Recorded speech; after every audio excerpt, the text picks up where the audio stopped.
അല്ല എന്നാണ് എനിക്ക് പറയാനുള്ളത്. കോൺഗ്രസിന്റെ പ്രതിഷേധത്തോടുകൂടി അവസാനിക്കുമോ? അതെങ്ങനെ അവസാനിക്കും? ആ പ്രതിഷേധം തുടരുമല്ലോ. അത് അവസാനിക്കേണ്ട കാര്യമില്ലല്ലോ. ഇത്രയും വലിയൊരു ഗുരുതരമായ തെറ്റ് ചെയ്തിട്ട് 112 വിളിച്ചു പറഞ്ഞ് സ്ത്രീ വിളിച്ചു പറഞ്ഞിട്ട് പോലീസ് വന്നു. പക്ഷെ പോലീസ് അപ്പോൾ അവിടെ തിരിച്ചു പോയി. അപ്പോൾ പോലീസിന് തിരിച്ചു പോകാൻ ആര് പറഞ്ഞു? ഇത്തരം നിരവധി കാര്യങ്ങൾ ഇവിടെ ഉത്തരം കണ്ടെത്തേണ്ട കാര്യങ്ങളല്ലേ ഉള്ളത്? അല്ല, അതാണ് ഞാൻ പറഞ്ഞത്.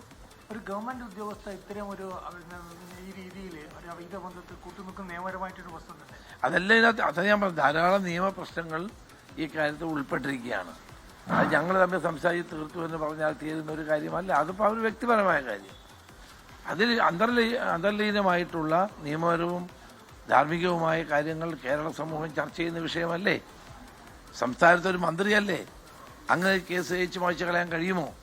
ഈ സാറേ, ഇപ്പൊ ഇതിന് തൊട്ട് മുമ്പ് ഇപ്പൊ മാങ്കൂട്ടത്തിന്റെ ഒരു കേസിലാണെങ്കിലും പരാതി മുഖ്യമന്ത്രി തന്നെ എഴുതി വാങ്ങുന്ന ഒരു സിസ്റ്റം ഉണ്ടായിരുന്നു. അപ്പൊ വിദേശത്ത് നിന്നടക്കം പരാതി മുഖ്യമന്ത്രി തന്നെ സ്വീകരിച്ച് നടപടി എടുത്തു എന്നുള്ളതാണ്. ഇക്കാര്യത്തിൽ എല്ലാം ഇടതുപക്ഷ മുന്നണിയും ഗവൺമെന്റും മറുപടി പറയേണ്ട കാര്യമാണ്. ഇവരൊക്കെ ഇത്രയും കാലം പറഞ്ഞിരുന്നതിന് വ്യത്യസ്തമായ നിലപാട് ഇവിടെ എടുക്കുകയല്ലേ? ഏതായാലും മുഖ്യമന്ത്രി എന്താ ചെയ്യുന്നത് നമുക്ക് നോക്കാം.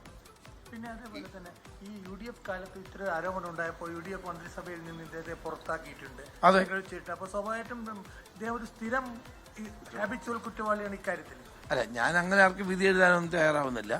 അന്ന് ഉമ്മൻചാണ്ടി രാജി എഴുതി വെച്ചതും സമാനമായ സാഹചര്യത്തിലായിരുന്നു എന്നുള്ളത് സത്യമാണ്. ഈ സ്പാർക്ക് DA വിവാദത്തിൽ ഇപ്പോൾ ലംഘനം നടന്നിട്ടില്ലെന്ന് ഹൈക്കോടതി പറഞ്ഞിട്ടുണ്ട്. അതിനുള്ള ഹൈക്കോടതിയുടെ വിധിന്യായം മുഴുവൻ കിട്ടിയിട്ടില്ല.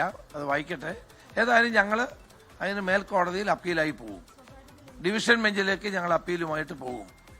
അത് സുപ്രീം കോടതിയിലെ നിരവധി വിധികളുണ്ട്. ഇത് സ്വകാര്യതയിലേക്കുള്ള കടന്നുകയറ്റമാണ്. ഈ ഡേറ്റ ഉപയോഗിച്ചുകൊണ്ട് തെരഞ്ഞെടുപ്പ് പ്രചരണം നടത്തുകയാണ്. അതിന് കോടതി തടയണമെന്നാണ് ഞങ്ങൾ ആവശ്യപ്പെട്ടത്. താൽക്കാലികമായി തടഞ്ഞു. ഇപ്പം വിശദമായ വാദം കേട്ടിട്ട് പറയുന്നു ഒരു കുഴപ്പമില്ല, നല്ല ഭരണമാണെന്നാണ് പറയുന്നത്. നല്ല ഭരണമാണെന്നുള്ളത് ജനങ്ങൾ തീരുമാനിച്ചോട്ടെ. അത് കോടതിയല്ലോ തീരുമാനിക്കുന്നത്. അത് ജനങ്ങൾ തീരുമാനിക്കും. ജനങ്ങളുടെ കോടതി തീരുമാനിക്കാതിരിക്കുകയാണ് നല്ല ഭരണമാണോ അല്ലയോ എന്നുള്ളത്. അത് കോടതി തീരുമാനിക്കേണ്ട കാര്യമല്ല, അത് ജനങ്ങൾ തീരുമാനിക്കും. ഇവിടെ ഞങ്ങൾ സുപ്രീം കോടതി ഡിവിഷൻ ബെഞ്ചിൽ, ഇത് സിംഗിൾ ബെഞ്ചിന്റെ വിധിയാണ്. അത് ഡിവിഷൻ ബെഞ്ചിലേക്ക് അപ്പീൽ കൊടുക്കുന്ന കാര്യം ഞങ്ങൾ നിയമവിദഗ്ധന്മാരുമായിട്ട് ആലോചിക്കും. കോൺഗ്രസിന്റെ സ്ഥാനാർത്ഥി തന്നെ ഒരു 2 ദിവസം കൊണ്ട് പൂർത്തിയാക്കും. ഞങ്ങളെല്ലാം ഇവിടെ ഉണ്ടല്ലോ. ചില മണ്ഡലങ്ങൾ ഇപ്പൊ നേരത്തെ ഈ സിറ്റിംഗ് മണ്ഡലങ്ങളുടെ കാര്യത്തിൽ പറഞ്ഞപ്പോഴും ചില മണ്ഡലങ്ങളുടെ കാര്യത്തിൽ ഒരു അവസാനഘട്ട ചർച്ചയിലേക്ക് പോകുന്നുണ്ട്. അതെല്ലാം ഒരു പ്രശ്നമില്ലാത്തത്. ലോകത്തെവിടെയായാലും ഏത് സമയത്തും 24 വാർത്തകളും ഓഗ്മെന്റഡ് റിയാലിറ്റി പാക്കേജുകളും എക്സ്പ്ലെയിനറുകളും വിശദമായി കാണാൻ ഞങ്ങളുടെ യൂട്യൂബ് ചാനൽ നിങ്ങൾക്ക് സബ്സ്ക്രൈബ് ചെയ്യാം.